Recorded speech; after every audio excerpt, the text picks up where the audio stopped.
1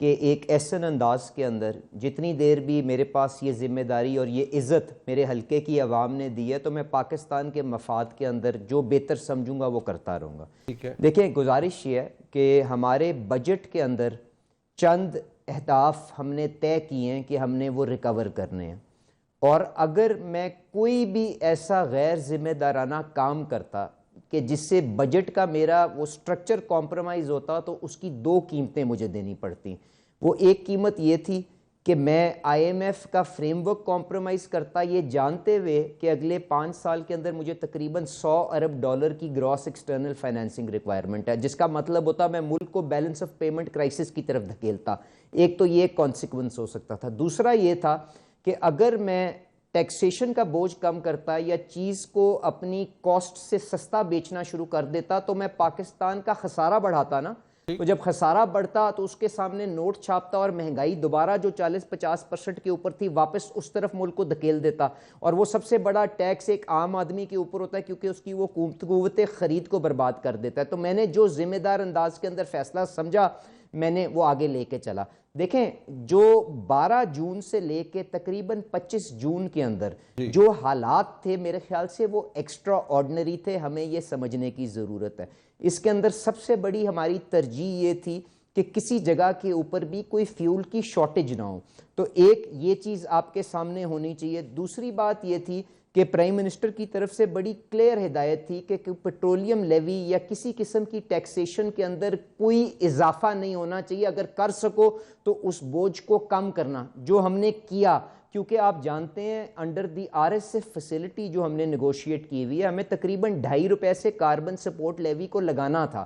تو ہم نے پی ایل کو کم کر کے ٹیکسیشن کو وہاں پہ رکھتے ہوئے ہم نے اس کو بھی امپوز کیا اور وہ بوجھ بھی حکومت کے اپنے کھاتوں کے اوپر ڈالا. تو یہ دیکھتے ہوئے یہ کرتے ہوئے منیب صاحب مجھے بتائیں کہ اگر انٹرنیشنل مارکیٹ کے اندر پیٹرول کی یا جو پلیٹس جس کے مطابق آپ جانتے ہیں پلیٹس ایک انڈیکس ہے جو S&P کمپنی جو دنیا کی ہے اس کے مطابق یہاں پہ پرائسز گورن ہوتی ہیں، اور پیٹرول اور ڈیزل کی قیمت کے اندر 3-4 بڑے بڑے پہلو ہوتے ہیں. وہ میں آپ کے سامنے پیش کر دیتا ہوں اور اس کے بعد بتائیے گا میں نے کہاں غلط کیا. ایک تو یہ ہے کہ بین الاقوامی منڈی میں تیل کیا رہتا ہے، اس کے بعد اس کے اوپر پلیٹس کے اوپر پریمیم کتنا چلتا ہے کہ وار پریمیم، کنٹری رسک، یہ سارا کچھ دیکھتے ہوئے کیا ہے. تیسری چیز یہ ہے کہ ڈالر آپ کو کس ریٹ کے اوپر اسٹیٹ بینک مہیا کرتا ہے. چوتھا یہ ہے کہ آپ کے اوپر ٹیکسیشن کا کتنا لوڈ ہے. اب جو موومنٹ ہوئی ہے ساری کی ساری پلیٹس کی وہ میں آپ کے سامنے پیش کر دیتا ہوں اور آپ کو کیوں ہمیں یہ تبدیلی کرنی پڑی میں آپ کے سامنے حاضر کر دوں گا. پیٹرول کو اگر ہم پہلے دیکھ لیں تو 16 جون کو پلیٹس کا جو انڈیکس تھا وہ تقریباً $79 پر بیرل کے اوپر تھا.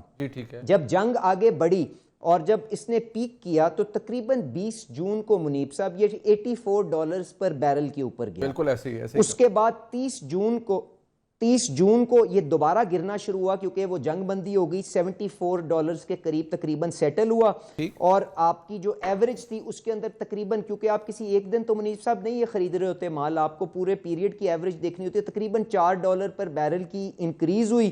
اس کو ہم نے ٹرانسلیٹ کر کے جو کنزیومر کی پیٹرول کی پرائس انکریز تھی اس کے اندر اس کو فارورڈ کر دیا کافی حد تک. تھوڑا بہتا کیونکہ ٹویکس ہوتی رہتی ہیں بعد میں ٹرو اپ ہوتا ہے تو وہ اماؤنٹ اگلے فورٹ نائٹ کے اندر اس کو چلا جاتا ہے. تو یہ اس میں ہوا. اب جب آپ اس سے اگلے فورٹ نائٹ کے اندر آئے، جب 30 جون سے 15 جولائی کے اندر آئے تو آپ کے پاس وہ کارگوز آنے شروع ہوئے اور میں ان تینوں کمپنیوں کا بھی آپ کو نام بتا دوں گا کہ وہاں پہ کیونکہ جنگی صورتحال تھی آپ نے ٹینڈر کے ذریعے جب یہ کانٹریکٹس خریدے تو آپ نے 3 جہاز خریدے پیٹرول کے جو آپ کو پاکستان میں لائے. ایک وٹول کمپنی کا تھا جس کے اوپر آپ نے پریمیم جو جنرلی $5-6 کا تھا اس کے اوپر آپ نے $7.7 پر بیرل کا پریمیم دیا اوور پلیٹس. اس کے بعد پرابلم کہاں پہ آئی کیونکہ جب جنگ بڑھتی گئی تو آپ نے عمان ٹریڈنگ جو ان کی اپنی حکومت کی کمپنی ہے ان سے ایک ویسل خریدا تو جو $6 کا پریمیم تھا وہ $12.98 پر بیرل کے اوپر آپ کو خریدنا پڑا. اور پھر تیسرا ویسل آپ نے خریدا مہینے کے قریب اس پیریڈ کے اینڈ کے قریب وہ آپ نے برٹش پیٹرولیم سے خریدا وہ $7.81 کے اوپر اس کا پریمیم تھا. تو پلیٹس تو گرا $3 سے یا پلیٹس تو وہیں پہ مینٹین ہوا اگلے اس 15 دن کے اندر بٹ پریمیم $5 کا بڑھ گیا. تو مجھے بتائیں جب پریمیم بڑھ گیا تو کیا اس کی پروڈکٹ کی کاسٹ زیادہ نہیں بڑھی؟ تو $5 کو آپ 280 روپے 290 روپے سے آپ ملٹیپلائی کر لیں, 159 سے ڈیوائیڈ کر لیں تو نمبر آپ کے سامنے خود آ جائے گا. میں اتنی سی گزارش پیٹرول کے سلسلے میں کرنا چاہتا ہوں. اچھا ایک بات ہے علی صاحب, ایک سیکنڈ, اب یہ کلیئرٹی کر دیجئے کہ جو 3 کارگوز آئے ہیں آپ کے پاس ابھی, نیچرلی جو اب جس پرائس پہ آپ بیچ رہے ہیں پیٹرول کنزیومر کو دے رہے ہیں, یہ ان کے سودے if I am not wrong مجھے کریکٹ کیجئے گا, یہ پچھلے مہینے کے کارگوز ہیں جو آپ نے خریدے تھے, وہ اب آ رہے ہیں, this is the same petrol which you bought last month, اسی لیے ہینس پھر ظاہری بات ہے کارگو میں پریمیم بھی پڑا. سر ہمارا وائج ٹائم تقریباً ہفتے کا ہوتا ہے, تو یہ basically fortnight to fortnight چلتا ہے, but you are absolutely correct, یہ پچھلے فورٹ نائٹ میں جو خریدے وہ اس فورٹ نائٹ کے اندر آ رہے ہیں. ٹھیک ہے, اب مجھے یہ فرمائیے گا کہ پاکستان کے عوام کے لیے, میں اس کے اوپر ایک سیاسی اور عوامی سوال بھی ہیں وہ میں ضرور کروں گا, لیکن پہلے یہ بتا دیجئے کہ ظاہری بات ہے مجھے پتا ہے آپ کے پاس کوئی میجک وانڈ نہیں ہے, I completely understand that, but آج جو حالات ہے آپ کے کہ جنگ بند ہو چکی ہے, والیٹیلٹی بھی کم ہو چکی ہے, نیچرلی پریمیم بھی نیچے ہوگا, ان دا نیکسٹ اگلے 15 دنوں کے اندر حالات کیا ہوں گے اور لائکلی ہوڈ کیا ہے؟ بالکل, that's a fair question جی, میں آپ کو بتا دیتا ہوں. پلیٹس کی جو صورتحال ہے وہ 15 جولائی کو وہیں پہ بلکہ اس سے نیچے آ گئی جہاں پہ 16 جون پہ تھی, تو $74 کے اوپر اس وقت پلیٹس ہے. پریمیم جو آپ کا $13 کے اوپر چلا گیا تھا وہ واپس تقریباً $6 کے اوپر آ چکا ہوا ہے, تو یہ بھی نمبر آپ کے سامنے ہے. کرنسی کے اندر جو تھوڑا سا آپ کو پریشر نظر آ رہا ہے اس میں 1-2 روپے کی بندش آئی ہے, مگر اگر آپ میرے سے ایسٹیمیٹ کرنے کا کہیں یا پروجیکٹ کرنے کا کہیں تو I think the trend reversal should start in petrol from the next fortnight. تو یہ اچھی خبر کا اندھیا میں دے سکتا ہوں, but I have no magic wand, اور ہمارے پاس جو ابھی ایکسچینج کی صورتحال ہے وہ بھی کمفرٹیبل ہے, پلیٹس بھی سیٹلڈ ہے, پریمیم بھی ریورس کر گیا ہے, so I think that is an educated estimate that I can throw at you. ٹھیک کہ ہم یہ کہہ سکتے ہیں کہ اس بات کا اندیا یا ہم ایک پازیٹیو اندیشہ کر سکتے ہیں کہ کیونکہ چیزوں کی ریورسل ہوئی ہے اور وہ دوبارہ 16 جون والی پوزیشن پہ گئی ہیں, تو ہم لائکلی ہوڈ یہ ہے کہ آگے 1 اگست تک اگر حالات بہتر رہتے ہیں, اسٹیبل رہتے ہیں, تو ہم ریورسل کی طرف بھی, یعنی کہ پرائسز دوبارہ کم بھی ہو سکتی ہیں. ایبسولوٹلی کریکٹ جی, کیونکہ ہم اپنا 70% اپنا جو پیٹرول ہے وہ امپورٹ کرتے ہیں, اور یہی 4-5 بڑے فیکٹرز ہیں جس کے اوپر گورن کرتے ہیں. Your assessment is absolutely correct and I agree with it. Munif صاحب, ہمارا جو بجٹ ڈاکیومنٹ ہے اس کے اندر تقریباً 1400 ارب روپے کی آپ نے پیٹرولیم ڈیولپمنٹ لیوی کلیکٹ کرنی ہے اس سال کے اندر. ٹھیک ہے, that is the agreement that we have with the IMF, and this includes جو آپ نے کلائمیٹ سپورٹ لیوی لگانی تھی. میں آپ سے جو گزارش کر رہا ہوں کہ جب سے یہ جنگ شروع ہوئی ہے اور آج تک ٹیکسیشن جو ہے وہ لیوی کی شکل کے اندر اس کو $2.50 سے کم کیا گیا ہے from what we had promised with the IMF, تو اس کے اندر کوئی رد و بدل نہیں ہے. اب آگے جس طرح مہینوں میں چلے گا, PL کی کلیکشن کے اندر ایک بہت بڑا فیکٹر یہ بھی ہوتا ہے کہ پیٹرول اور ڈیزل کی کھپت کتنی ہو رہی ہے, اسمگلنگ کتنی ہو رہی ہے, اس کے مطابق آپ جو ڈاکیومنٹڈ فیول سپلائی ہے اسی سے لیوی کلیکٹ کر سکتے ہیں نا. تو آج تک ایسی کوئی اس کے اندر رد و بدل نہیں کی گئی. That is something that I am seeing on record as a responsible official of the government, and you can check it through facts that I can provide. ٹھیک, اچھا اب ایک جو نیچرلی ایک سوال ہے, کیونکہ آپ اپوزیشن میں بھی رہے ہیں, آپ کی ایک سیاسی گھرانہ بھی ہے, لوگ آپ کو پتہ کس طرح سے ایویلیویٹ کرتے ہیں جب آپ مینز یعنی حکومت کو, کہ یار یہ جب اپوزیشن میں ہوتے ہیں تو I can give you obviously multiple examples کے لیے آپ لوگ یہ ہوتی رہی ہیں باتیں. میں اس پارٹ کو تو نہیں کبھی کروں گا کہ وہ جو خان صاحب نے حکومت جانے سے پہلے جو ایک میں یہی کہوں گا اکنامک بچری تھی کہ آپ کے پاس فیسلٹی نہیں تھی, آپ کے پاس سپیس نہیں تھی, کہ لیکن آپ نے پیٹرولیم پرائسز کم کر دیں اور انفنڈڈ سبسڈی دے دی اور بیڑا غرق ہو گیا اکانومی کا.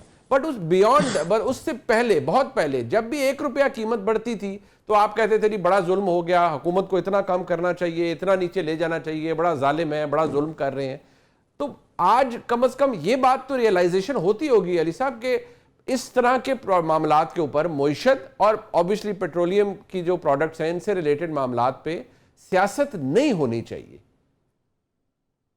منیب صاحب میری صرف دعا ہے کہ تاریخ میرے اس دور کو اچھے الفاظ کے ساتھ یاد کرے. میں نے ذمہ دار انداز کے اندر جو فیصلے کیے ہیں آئی ایم اوننگ اٹ. اب میں اس کی آپ کو ایک اس کا کانٹراسٹ ود عمران خان صاحب اور ان کی حکومت میں کیا ہوا تھا وہ میں آپ کے سامنے پیش کر دیتا ہوں. 16 ستمبر 2020 کو عمران خان صاحب کی اپنی حکومت تھی. 30 روپے کا پیٹرولیم لیوی لگا ہوا تھا پر لیٹر اور 17% سیل ٹیکس لگا ہوا تھا فیول کے اوپر. تو آج اگر 17% سیل ٹیکس لگے تو تقریباً یہ 40 روپے بنتا ہے اور اس میں 30 روپے آپ پی ایل اس کے اندر ایڈ کر لیں تو 70 روپے کے قریب تھا. جب ہم ووٹ آف نو کانفیڈنس کے اندر گئے تھے تو نہ صرف ان دونوں چیزوں کو انہوں نے صفر کر دیا تھا پر انہوں نے ڈیزل کو سعودی عربیہ کی قیمت سے بھی سستا بیچنا شروع کر دیا تھا جس کی وجہ سے پورا ملک ڈیفالٹ کے اندر چلا گیا تھا. تو یہ ان کا کردار تھا اور آج ان کے اس اقدام کو اکنامک بچری یا اکنامک ہٹ مین کے ساتھ جب اس کو کمپیئر کیا جاتا ہے تو مجھے بتائیں کیا تاریخ ان کو اچھے الفاظ سے یاد کرتی ہے.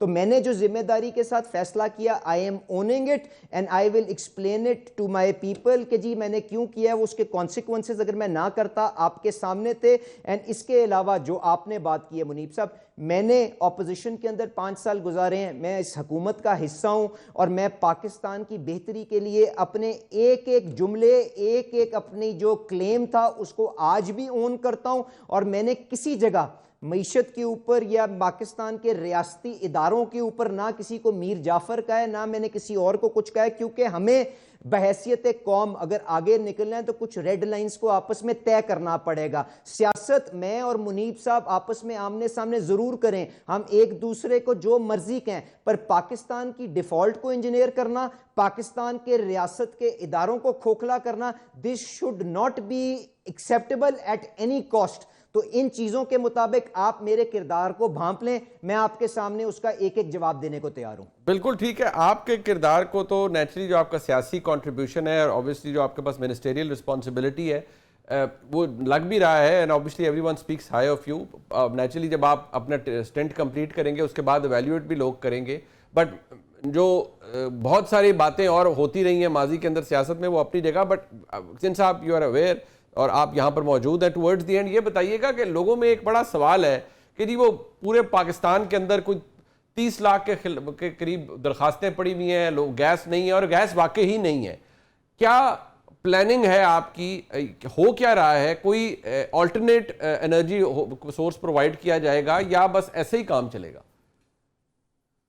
منیب صاحب میں آپ سے اب اس سوال کا کیا جواب دوں آپ کو, پھر میری بات سن کے مجھے نہیں پتا ہنسی آئے گی کہ رونا آئے گا. گیس تو میرے پاس اتنی ہے کہ شاید میرے کانوں سے نکل رہی ہے, پر وہ ساری امپورٹڈ گیس اور RLNG ہے. انفارچونیٹلی اس ملک کے ساتھ ہم نے جو کانٹریکٹس کے ساتھ کیا ہے نا, اس کے جو کانسیکوینسز ہیں میرے خیال سے اس کو ہمیں سمجھنے کی ضرورت ہے کہ ہم نے پاکستان کو کمزور کس طرح کیا ہے.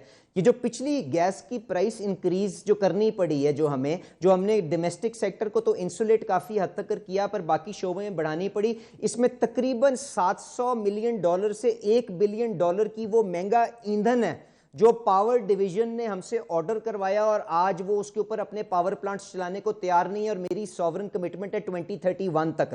تو یہ تو معاملہ ہے قیمت کا. اگر RLNG کی قیمت جو تقریباً 3,500 روپے اس کے اوپر کوئی گیس کا کنیکشن لینا جائے تو یہ تو ہم پرائم منسٹر صاحب کے ساتھ معاملہ ٹیک اپ کر رہے ہیں, کیونکہ شاید ہمیں اس کی اجازت دے دینی چاہیے, کیونکہ آج LPG سے پھر بھی یہ 20-25% سستا ہے. تو لوگوں کا بھی بھلا ہو جائے گا, ہماری ایکسیس RLNG کی بھی وہاں پہ کچھ نہ کچھ کھپت ہوگی, پر the problem is far bigger than that. دیکھیں آپ اس ملک کے اندر اوگرا نے جو اپنی ڈٹرمنیشن کی ہے منیب صاحب, اس کے اندر 1800 روپے پر MMBTU کے اوپر آپ کا حساب پورا بنتا ہے.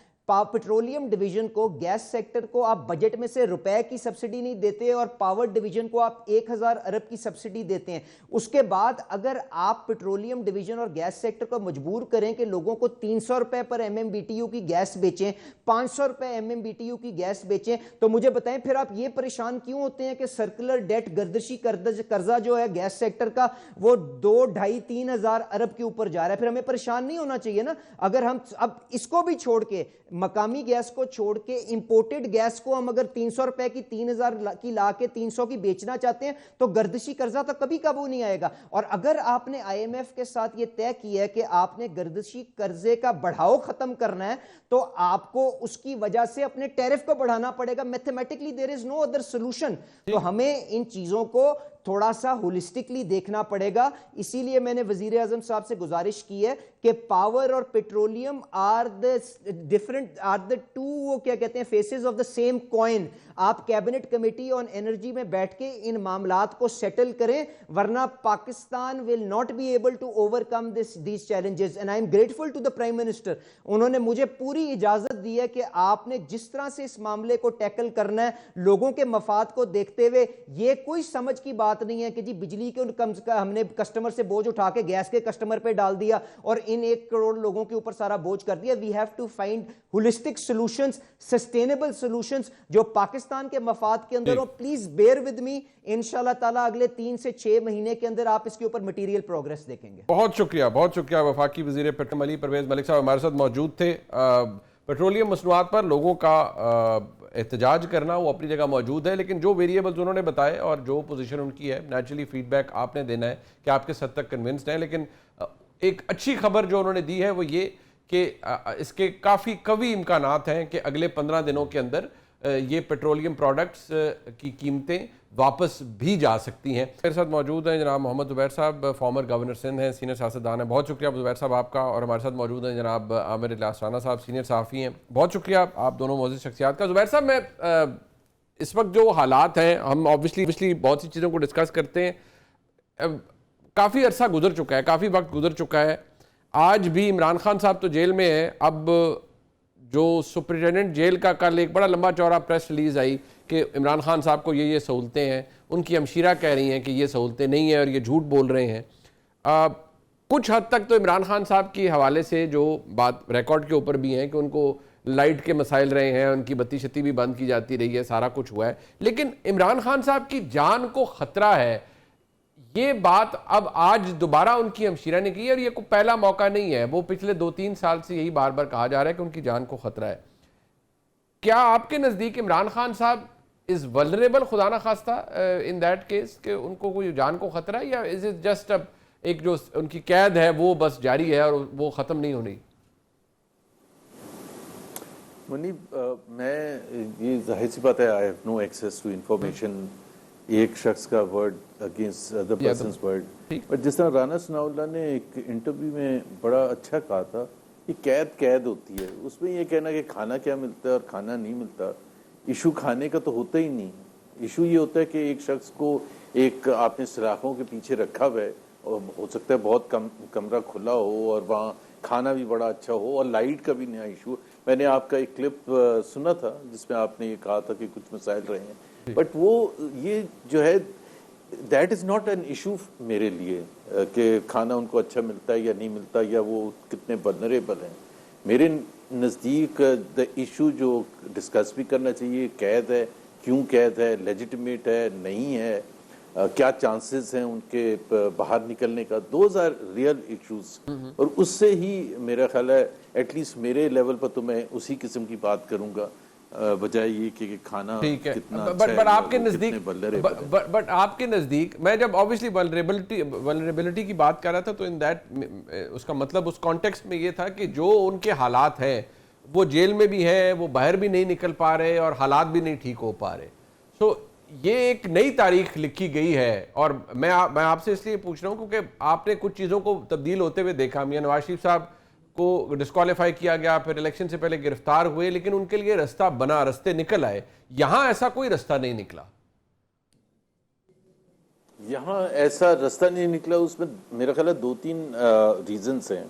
ایک تو ان کی اپنی جو عمران خان کی پرسنالٹی ہے اس سے ہے کہ وہ کس حد تک نیگوشیٹ کرنے کے لیے تیار ہیں, کس حد تک لچک دکھانے کے لیے تیار ہیں.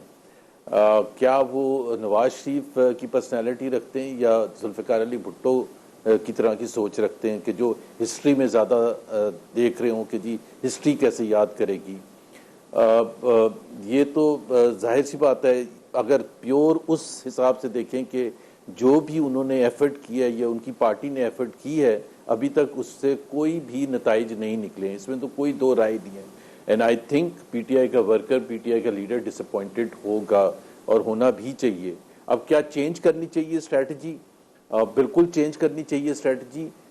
کس طرح سے اسٹریٹجی؟ کیا اسلام آباد میں دھرنا دینے سے بات بنے گی؟ میرا نہیں خیال ہے کہ اس سے بات بنے گی. لیکن ایک چیز میں ضرور کہتا ہوں منیب کہ اسٹریٹجی ضرور چینج کریں کہ پارلیمنٹ میں آپ نے کے اندر کیسے کرنا ہے اور پارلیمنٹ سے باہر کیسے کرنا ہے اور میڈیا میں کیسے یا باہر کے ملکوں میں کیسے احتجاج کرنا ہے یا اویئرنیس کریٹ کرنی ہے. لیکن ایک چیز میں ایز این انڈیپینڈنٹ کہوں گا کہ کوئی بھی ڈیل نہیں ہونی چاہیے. اگر ان کا قصور ہے تو ان کو سزا ملنی چاہیے, جو میں سمجھتا ہوں کہ نہیں ہے. He is simply on the wrong side, جیسے نواز شریف آن دا رانگ سائڈ پر تھے, جیسے ذوالفقار علی بھٹو آن دا رانگ سائڈ پر تھے, جیسے اور بے نظیر شہید آن دا رانگ سائڈ تھیں. اس کی وجہ سے وہ جیل ٹرمز تھے. اس وجہ سے نہیں تھے کہ بے نظیر نے غداری کی تھی یا آصف زرداری کی بڑی اگزامپل ہے یا شہباز شریف کی بڑی اگزامپل ہے. آپ کیا یہ کہہ سکتے ہیں زبیر صاحب کہ ایک وقت ہوگا, اللہ تعالیٰ آپ کو بھی زندگی صحت دے, اور اگر ہم بھی زندہ سلامت رہے تو آپ کسی پوچھ رہے ہوں گے اور ہم شاید یہ ڈسکس کر رہے ہوں گے کہ ہاں ہسٹری نے کیسے کیسے خود کو ریپیٹ کیا ہے, اور پھر عمران خان صاحب کے ساتھ بھی بڑی زیادتی ہوئی, دیکھیں پھر ان کو بھی ریلیف مل گیا. کیا آپ کو لگتا ہے یہ بھی ہوگا, keeping in mind the history? ہوگا, 100% ہوگا. کیونکہ منیب آپ نے ذکر کیا تھا نا, میں نے خود دیکھا ہے, تو ہمیں تو بتایا گیا تھا نا, ڈائریکٹلی مجھے بتایا گیا تھا کہ نواز شریف غدار ہیں. نواز شریف نے کتنی غداری کی ہے, اور اس وقت بھی میرا موقف یہی تھا جو آج ہے کہ نو, کوئی غداری نہیں کی ہے. He is simply on your wrong side, اس لیے وہ اندر بند ہے, اس لیے وہ ڈسکوالیفائی ہوئے ہیں. تو میرا, اور اس سے پہلے بے نظیر بھی جب اندر بند تھی, یا آصف زرداری, میرا اس وقت بھی موقع. پرویز الہی از اے کلاسک ایگزامپل. 40 سال تک he was on the right side of the establishment, اور ان کو 5 منٹ تھانے نہیں جانا پڑا. ایک دفعہ وہ on the wrong side آیا اور آپ دیکھ رہے ہیں ان کے ساتھ حشر کیا ہوا. حشر کیا ہوا, ٹھیک. اب رانا صاحب یہ بات تو ویسے سیاسی طور پر یا اگر میں کہوں تاریخی طور پر تو درست ہے کہ جو رانگ سائڈ پر چلا جائے اس کے لیے معاملات مختلف ہوتے ہیں. تو کیا میں وہی بات آپ سے بھی پوچھوں گا کہ بحیثیت صحافی کیا یہ چیز آپ بھی دیکھتے ہیں کہ ایک وقت آئے گا کہ یہ بھی آپ اپنے میموائرز میں لکھیں گے یا آپ رپورٹ کریں گے جی فلانے کے ساتھ یہ ہوا اور عمران خان کے ساتھ بھی یہ ہوا, اور پھر ایک دن ان کے خلاف بھی تمام کیسز ختم ہو گئے؟ دیکھیں, یہ تو ہم اس کو مکافات عمل کہہ سکتے ہیں, اور یہ چکی ہے جو پیسی جا رہی ہے, لوگ پیس رہے ہیں اس میں, اور بڑے شوق سے سب اس کے اندر آنا چاہتے ہیں. ایک دور میں جو زبیر صاحب نے ذکر کیا, یہ جنرل باجوہ کے پاس جاتے تھے اور بات کرتے تھے, تو جنرل افتخار بابر جو آج کل این ڈی یو کے ہیڈ ہیں, وہ D G I S P R تھے, وہ کہتے ہیں کہ یہ آئے تھے ہمارے پاس اور ہم نے کہا کہ آپ عدالتوں سے رجوع کریں, ہمارا اس سے کوئی تعلق نہیں. آج بھی D G I S P R بار بار کہتے ہیں کہ آپ ہم سے کیوں بات کرتے ہیں, آپ جا کے سیاسی حکومت سے بات کریں, ہمارا اس سے کچھ لینا دینا نہیں. تو عمران خان کب یہ بات کہہ رہے ہیں, وہ تو کہتے ہیں میں نے بات ہی فوج سے کرنی ہے, وہ کسی دوسرے سیاسی جماعت سے تو بات کرنا ہی نہیں چاہتے. لیکن جس فوج سے بات کرنا چاہتے ہیں, کل اس کے سپہ سالار پہ پھر الزام انہوں نے اپنی ہمشیرہ کے ذریعے لگایا, ٹویٹ پہ لگایا کہ جو کچھ بھی ہوگا تو فیلڈ مارشل اس کے ذمہ دار ہوں گے. تو یہ تو ایک نئی پلاننگ مجھے نظر آ رہی ہے اس سینس میں کہ جو 5 اگست جس میں ہمیں آدھا گھنٹہ کھڑے ہونے کی سزا دی گئی تھی 2019 کو, کہ جو مقبوضہ کشمیر کو انڈیا کے حوالے کیا تھا اور ورلڈ کپ جیت کے یہ آ گئے تھے ٹرمپ کے ساتھ ہی, اور ہمیں یہ کچھ اور سمجھا رہے تھے. تو اس دور میں کیا ہو رہا تھا کہ بالکل ایک پیج تھا, بالکل زبانیں بڑی ٹھیک تھی, گپ شپ ٹھیک تھی. آج وہ چاہتے ہیں وہی کچھ ہو جائے. تو یہ تو نہیں ہونے جا رہا فی الحال. تو جب عمران خان کوئی پولیٹیکل بات کریں گے تو راستہ بنانا پڑتا ہے, راستہ تب بنتا ہے جب آپ دیوار میں ٹکر مارتے ہیں. تو میرا نہیں خیال کہ آپ کو اپنے آپ کو نقصان پہنچانے کے علاوہ بھی کچھ ہوتا ہے. جیسے رانا ثناء اللہ کی اگزامپل دی زبیر بھائی نے, بڑی اچھی دی, لیکن وہی رانا ثناء اللہ کہتے تھے کہ میں جب جیل میں تھا تو شیرہ چینی پھینک دی جاتی تھی نیچے تاکہ کیڑیاں آئیں اور میں بیٹھ بھی نہ سکوں. تو جیل ہوتی ہے, اس میں کوئی شک نہیں ہے. مختلف لوگوں کو مختلف طرح سے. پر رانا صاحب آج عمران خان صاحب یہ کہتے ہیں میری بیگم کے ساتھ یہ سب کچھ ہوتا ہے کہ وہ چھت سے چوہے ٹپک گر جا رہے ہیں, ان کو پتہ نہیں, بخاری صاحب نے کہا جی ان کو پانی بڑا گندا ملتا ہے وضو کے لیے, اور مطلب سو آن سو فورتھ. پتہ نہیں اس میں سچائی کیا ہے, غلط کیا ہے. یہ جو انہوں نے باتیں زلفی بخاری صاحب نے کی, ان کا تو کوئی ایویڈنس نہیں ہے, کوئی کچھ نہیں ہے. لیکن اگر رانا صاحب نے اس وقت تکالیف کا بتایا تھا, تو آج عمران خان صاحب کہہ رہے ہیں کہ میری بیوی کو شدید ظلم کیا جا رہا ہے صرف مجھے توڑنے کے لیے. بار بار ہر ٹویٹ میں وہ یہ بات کر رہے ہیں. دیکھیں زیادتی ہے نا, اگر یہ بات درست ہے اور یہی کچھ ہو رہا ہے تو زیادتی ہے. ان کے پاس اصل میں پہلے جو آج عمران خان کو سہولیات حاصل ہیں وہ عدالتوں نے دی ہوئی ہیں نا, کوئی کسی جیلر نے تو نہیں دی. جیلر نے اسی کے حساب سے ایک پوری لسٹ کل پریس ریلیز کی صورت میں نکال دی کہ ہم یہ سہولیات دے رہے ہیں. میرا خیال ہے بیگم بشرا کے لیے بھی جیلر کو وضاحت کرنی چاہیے کہ یہ الزام ان کے اوپر بڑا سنگین آیا ہے اور ایسا ہو رہا ہے, تو ہم سب اس کے کہیں گے کہ یہ زیادتی ہے. لیکن یہ جو بات انہوں نے ساتھ یہ کہی کہ یہ اس لیے اذیت دی جا رہی ہے کہ فیلڈ مارشل جو تھے اس وقت DGI تھے, جب ان کو ہٹایا گیا تو وہ زلفی بخاری کے ذریعے بیگم بشرا سے بات کرنا چاہ رہے تھے اور وہ فون نہیں لے رہے تھے. تو دیکھیں نا, یہ باتیں اب شروع کی ہیں. جب ان کو ہٹایا گیا تھا تو سارا میڈیا کہہ رہا تھا کہ انہوں نے عمران خان کو بذریعہ جنرل باجوہ یہ انفارمیشن ود شواہد دی تھی کہ کیا فیملی کے اندر وہ جو گولڈ کی گفتگو ہو رہی ہے, گھڑیوں کی ہو رہی ہے اور کیا کیا چیزیں مانگی جا رہی ہیں, یہ وہ چیزیں تھیں جس کی بنیاد پہ انہیں ہٹایا گیا تھا. لیکن اس وقت اس کی تردید نہیں کی گئی تھی. آج پولیٹیکل حالات مختلف ہیں تو اب ہم اس پہ کیا کہہ سکتے ہیں. نہیں, بٹ یہ جو زبیر صاحب کا آرگیومنٹ ہے کہ کوئی بھی برا نہیں ہے, صرف سارے اسٹیبلشمنٹ کی رانگ سائڈ پر ہوتے ہیں جس کی وجہ سے رگڑا لگ جاتا ہے, اور خان صاحب بھی صرف اسٹیبلشمنٹ کی رانگ سائڈ پہ ہیں. As a matter of fact اگر آج ان کے معاملات ٹھیک ہو جائیں یا معاملات ٹھیک ہو گئے ہوتے تو حالات فرق ہوتے. یہ بات تو عامر بھائی آپ کو بھی پتہ ہے. نہیں, لیکن میں وہ تھوڑی سی ایک بات رہ گئی تھی چودھری پرویز الہی کا. انہوں نے کہا ہم بڑی بات کرتے ہیں لیکن چودھری پرویز الہی کو بے نظیر بھٹو مرحومہ کے دور میں باقاعدہ رگڑا لگا تھا, چودھری شجاعت کو بھی لگا تھا, انہیں پکڑا گیا تھا. ایسی بات نہیں ہے کہ وہ بالکل چاہے ہسٹری میں رانگ سائڈ پہ تھے یا صحیح سائڈ پہ تھے, ان کے پورے خاندان نے سیاسی طور پہ بہت سہولتیں برداشت کی ہیں. انہوں نے اس کی پولیٹیکل قیمتیں ادا کی ہیں. ایسا نہیں ہے کہ وہ صرف ون وے تھے اور یہ پہلی دفعہ پکڑے گئے تھے, نہیں, یہ پہلے بھی ان کو مختلف, یہ نواز شریف کے ساتھ تھے تب بھی سزائیں بھگت رہے تھے, اس میں تو کوئی شک نہیں ہے. جب وہ نواز شریف کے ساتھ تھے تو تب بھی ان کو بے نظیر بھٹو نے پورا رگڑا لگایا تھا. اچھا زبیر صاحب, ایک بات ہے, آپ جب ہم یہ کہتے ہیں کہ فلانا رانگ سائڈ پر ہے, میاں نواز شریف صاحب تھے, اب پھر اس میں جو آرگیومنٹ آتا ہے نا, دلیل, وہ یہ کہ ایکسٹینٹ کیا تھا, وہ یہ کہ میاں نواز شریف نے آج تک وہ نہیں کیا جو عمران خان کر گزرے. میاں نواز شریف صاحب نے ان کے فالنگ آؤٹ ہوتی رہی ہے ملٹری اسٹیبلشمنٹ سے, بٹ میاں نواز شریف یا ان کی جماعت اس ایکسٹینٹ پہ کبھی نہیں گئی جہاں خان صاحب چلے گئے ہیں, کیونکہ خان صاحب نے ایک نئی تاریخ رقم کر دی ہے ان دیٹ سینس, لہٰذا خان صاحب کی بھرپائی بھی پھر اسی طریقے سے ہوگی. میرے خیال ہے منیب, میں عینی شاہد ہوں ان سب چیزوں کا جس طرح سے اس وقت کی اسٹیبلشمنٹ پر اٹیک, اور خاص طور پر مریم نواز شریف جب بات کرتے تھے تو نواز شریف بڑے, آپ کو پتہ ہے جو ان کی نیچر ہے کہ جنرل قمر باجوہ صاحب آپ کو اس کا جواب دینا پڑے گا, وہ تو ایسے بات کرتے تھے. مریم نواز ایسے نہیں بات کرتی تھی, ویل اسمیش یو, ٹویٹ کر کے ساتھ میں ہمیں کہہ کے کہ ٹویٹ کریں کہ ویل اسمیش یو. اس وقت کے, اب میں ظاہر ہے ذکر نہیں کرنا چاہتا بڑے بڑے جنرلز کے حوالے سے, کچھ بھی نہیں چھوڑتی تھی. وہ کہتے میں اس گناہ میں شامل نہیں ہوں جو یہ گناہ سرزد کیا گیا ہے ایکسٹینشن دے کے جنرل باجوہ.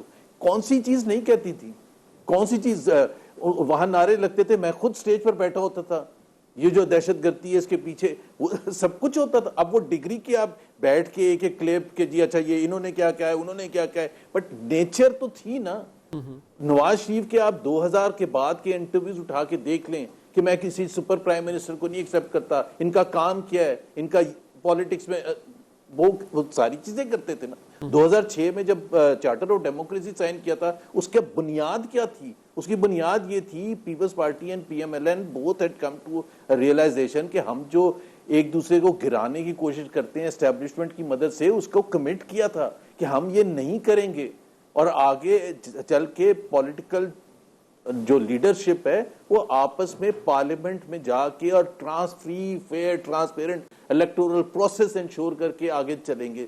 تو اب یہ کہنا کہ جی اس نے کتنا کہا ہے, اس نے کتنا کہا ہے, وہ اس وقت کہا تھا, انہوں نے بھی کہا تھا, انہوں نے بھی کہا تھا. اگر میں یہ کہوں کہ سب سے 3 میجر پارٹیز میں سب سے کم فوج پر اگر کسی نے تنقید نہیں کی ہے, بہت ہی کم کی ہے, وہ پیپلز پارٹی ہے. ایون اگر آپ بے نظیر کو دیکھیں, ان کے والد صاحب کو ٹانگ دیا تھا. ان کی اور مرتضیٰ کی لڑائی اس بات پر تھی کہ مرتضیٰ بھٹو اس ایکسٹینٹ تک چلے گئے تھے, Benazir was not ready to go to that extent. So آپ پیپلز پارٹی کو تو کہہ سکتے کہ ہاں انہوں نے کبھی بھی وہ میں اس آرگومنٹ میں جو آپ نے باتیں زبیر صاحب فرمائی ہیں, میں اس آرگومنٹ, وہ تو پھر ظاہری بات ہے وہ ایک لمبی بحث ہے, لیکن آپ کہتے ہیں کہ انہوں نے بھی بہت کچھ کہا اور مریم نواز شریف صاحبہ نے بھی بہت کچھ باتیں کی اور بٹرنس تو ادھر بھی عروج پر تھی.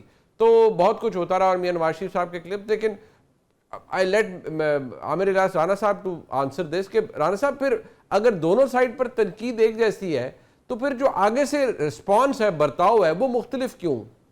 کیا آج اسٹیبلشمنٹ زیادہ سخت ہے؟ اصل میں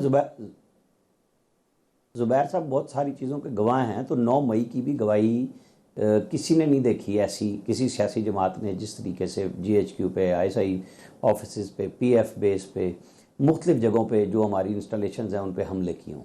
تو فرق ہے بڑا واضح، اور فوج اس میں کوئی چھپاتی بھی نہیں، وہ کسی کے ذریعے میسیج نہیں کرتی. وہ DGIs پہ آ کے کہتے ہیں کہ یہ حملے ہوئے ہیں اور اس پہ آپ کو معافی مانگنی چاہیے. معافی نہیں مانگتے تو ٹھیک ہے. معافی مانگنے کا مقصد یہ نہیں ہے کہ اس سے کچھ بڑا ہو جائے گا، لیکن یہ ہوتا ہے کہ آپ آئندہ کوئی ایسا نہ کرے تاکہ سب کو لیسن ہو. تو یہ لیسن سیاست میں اس طرح ہوتا ہے جب آپ لڑائی لڑنے جا رہے ہیں. کبھی آپ کہتے ہیں میں صرف ان سے بات کروں گا، کبھی آپ کہتے ہیں مجھے کچھ ہوا تو مجھے فیلڈ مارشل کی وجہ سے ہونا ہے. تو ایسا تو نہیں ہو سکتا نا کہ آپ میٹھا میٹھا ہاپا پر کڑوا کڑوا تھو، ایسا نہیں ہو سکتا. زبیر صاحب ساری چیزوں کے گواہ ہیں. انہیں بہت ساری چیزیں ذاتی طور پہ رنج کی وجہ سے بھی آج گواہی کی صورت میں نظر آ رہی ہے. انہیں بول دینا چاہیے. بہت کچھ بول رہے ہیں، بہت سارے لوگوں نے پہلے بھی بولا ہے، اور وہ ٹائم چلتا ہے اسی طرح کہ جی آج آپ کی بات سنی جا رہی ہے. تو انہیں جو بھی چیزیں ان کے ذہن میں ہیں، جو انہوں نے خفیہ رکھی ہوئی ہیں ابھی تک، ویسے تو میرے خیال میں ساری چیزیں بات کر ہی چکے ہیں، لیکن جو ہیں وہ کریں. لیکن مجھے ایک بات ضرور ہے کہ جب یہ مریم نواز والی بات پچھلے دنوں بھی آئی تھی تو شاید عظمہ بخاری نے یا مریم اورنگزیب نے بڑی وضاحت کے ساتھ اس پہ جواب دیا تھا کہ یہ نعرے ان کی موجودگی میں لگے تھے اور سٹیج سے پھر وہ نعرے بند کروائے گئے تھے. یہ نہیں تھا کہ وہ لگوا رہی تھی اور وہ کہہ رہی تھی. یہ تو میں نے سنا ہے. اچھا، ویسے تو میرے خیال میں کوئی چیز بچی نہیں ہے، بٹ آئی تھنک ہمارے پاس وقت بھی اس سیگمنٹ کے لیے نہیں بچا. بٹ آگے اس بحث کو مزید جاری رکھیں گے. ایک دلچسپ مکالمہ تھا جناب محمد زبیر صاحب اور عامر الیاس رانا صاحب کے مابین. پروگرام آپ نے دیکھا جی، اس کا فیڈ بیک ہمیں ضرور دیجیے گا. دیکھنے کا بہت شکریہ. خدا حافظ.